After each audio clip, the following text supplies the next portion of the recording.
سوال یہ پوچھا جاتا ہے کہ کیا محرم الحرام میں ماتم کرنا جائز ہے؟ تو ہماری شریعت مطہرہ میں اپنے گریبان کو چاک کرنا، اپنے منہ کو نوچنا، چہرے کو نوچنا ناجائز ہے۔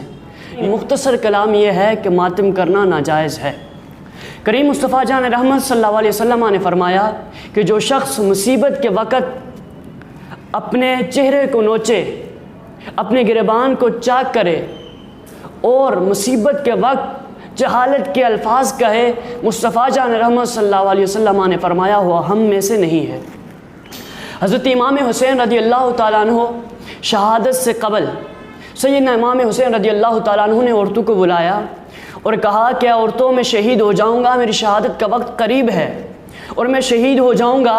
میرے شہید ہو جانے کے بعد آپ نے صبر کرنا ہے، آپ نے اپنے گریبان کو چاک نہیں کرنا، آپ نے اپنے چہرے کو نوچنا نہیں ہے، آپ نے پردے کا اہتمام کرنا ہے۔ اور حضرت سیدنا امام حسین رضی اللہ تعالیٰ عنہ نے کہا کہ وہ مصیبت ہے اور اس مصیبت کے وقت آپ نے جہالت کے الفاظ نہیں کہنے، آپ نے صبر کرنا ہے۔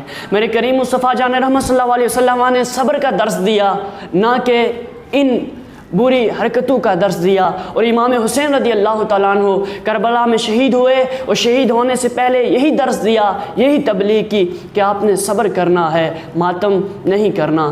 کریم مصطفیٰ جان رحمت صلی اللہ علیہ وسلم کے فرمان سے بھی یہی معلوم ہوا اور حضرت امام حسین رضی اللہ تعالیٰ عنہ کی تبلیغ سے، ان کی وصیت سے بھی یہی معلوم ہوا کہ ہماری شریعت مطہرہ میں ماتم کرنا ناجائز و حرام ہے۔